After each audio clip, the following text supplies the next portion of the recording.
Pois, meus caros, vivemos os tempos do relativismo, o relativismo do bolsolulismo.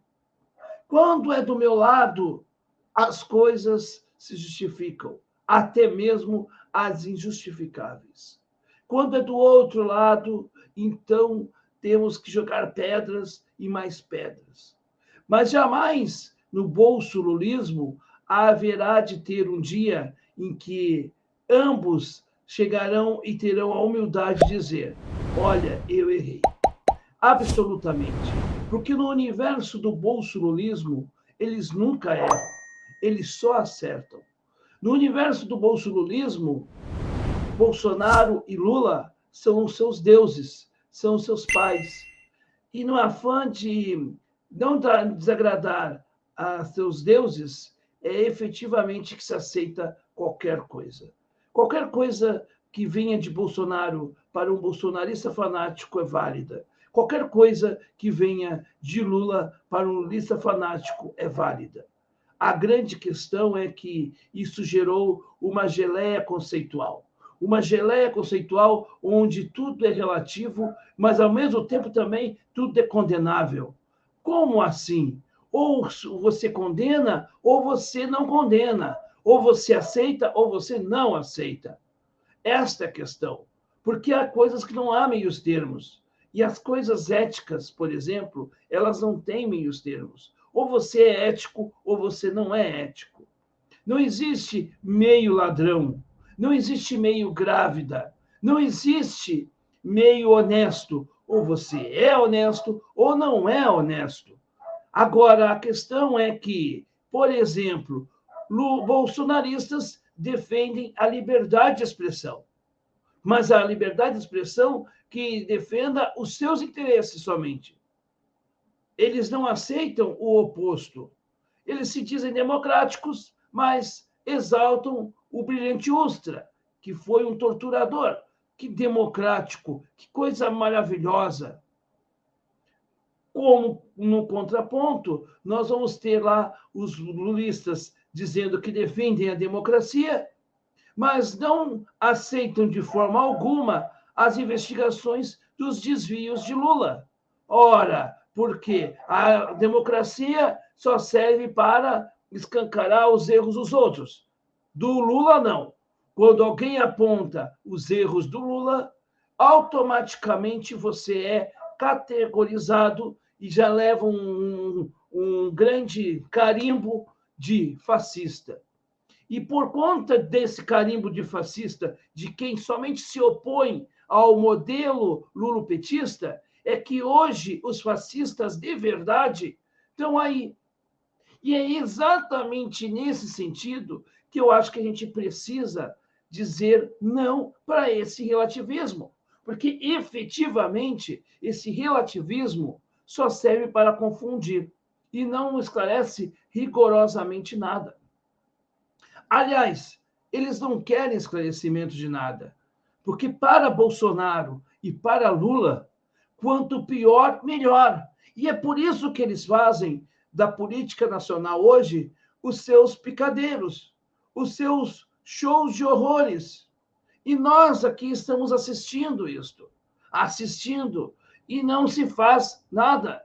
Porque, não que não queira se fazer, mas porque, infelizmente, a ignorância, e eu estou falando de ignorância do desconhecimento, a despolitização que o PT colocou nos seus 20 anos, mais a despolitização dos 4 anos do Bolsonaro, essa despolitização criou uma amálgama, né? Uma coisa tão difícil de se derreter, de se combater, que no imaginário da população humilde, que não tem acesso ao conhecimento, Lula é o pai dos pobres, porque deu migalhas.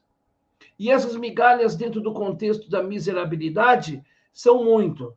E Bolsonaro é o cara que bateu de frente com o PT e que está batendo de frente com o comunismo, mas que está destruindo a estrutura do tecido social, da República, né, dos poderes da República, distorcendo exatamente a função do presidente.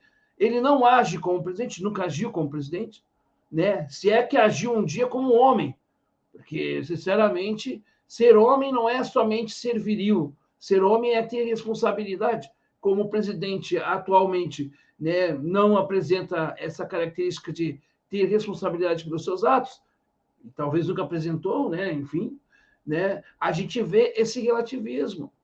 É como se eu dissesse assim, eu aceito a corrupção do Bolsonaro, porque a corrupção do Bolsonaro, o Bolsonaro bateu no PT. Ah, não, eu não aceito, eu aceito o Lula, porque mesmo com os desvios do Lula, a gente teve mais condições. Mas ninguém está pensando efetivamente na estrutura do Brasil. Será que realmente os anos de ouro desse Brasil idílico de Lula, o Brasil realmente cresceu? Será que realmente ali não foi o crescimento artificial e que essa bolha estourou? E estourou nas costas de quem? Nas nossas costas. Quando em 2012, numa reunião de colegas, né, de área, numa escola que eu trabalhei, eu tinha colegas dizendo que estava tudo muito maravilhoso. E eu disse para esses colegas, todos ficaram de cara comigo, alguns até me chamaram de fascista por conta disso, quando eu disse que a bolha ia estourar nas nossas costas, porque o Brasil não estava investindo em nenhum momento em estrutura.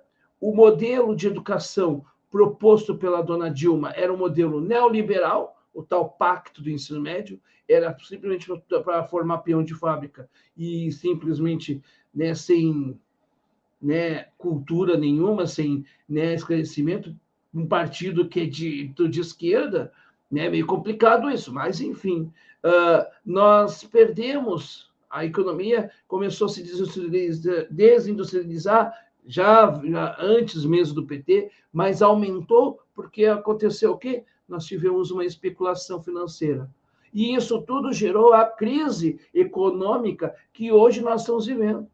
Então, a gente precisa dizer para as pessoas, em palavras simples, que é o seguinte, meu amigo, você está dizendo que o Lula é o pai dos pobres? Mas que pai dos pobres é esse que faz com que os bancos, que hoje tiram os recursos, né, que poderiam estar na economia aí, os bancos lucrem tanto? Que honestidade é essa do Bolsonaro que tem que esconder as suas ações, que não consegue botar, né, apresentar publicamente as suas ações?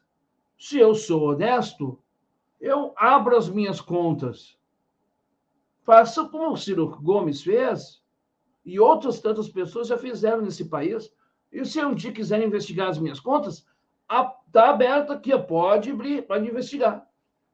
Porque não vão encontrar recursos oriundos de desvios, porque eu não faço desvio. Então, é a mesma situação, você está na estrada, né, você está com o documento em dia e você é parado pela fiscalização. Você vai ter medo de ser parado pela fiscalização quando a gente vai olhar e vai ver, né, ali que você tem tudo em dia, que você pagou seu IPVA em dia, que você está com a sua habilitação em dia, que você dirige bem. Se você faz tudo certo, não tem que ter medo de fiscalização alguma. Até porque, se acontecer uma arbitrariedade, você estando certo, você tem direito e você vai recorrer e você vai ganhar no Estado democrático de direito e no Estado de sanidade mental plena, porque é o que está faltando no Brasil. Hoje nós perdemos a sanidade mental. Hoje nós estamos doentes psiquicamente. Nós temos hoje uma psicosfera do ódio, alimentada por um e por outro, porque supostamente o outro, né? E aí vem a dicotomia, falsa dicotomia, como os bolsonaristas dizendo que eles, né, são a luta do bem contra o mal. Na verdade, tanto o Bolsonaro como o Lula representam o mal. O mal é exatamente combatê-los, porque eles são a causa e a razão da crise atual.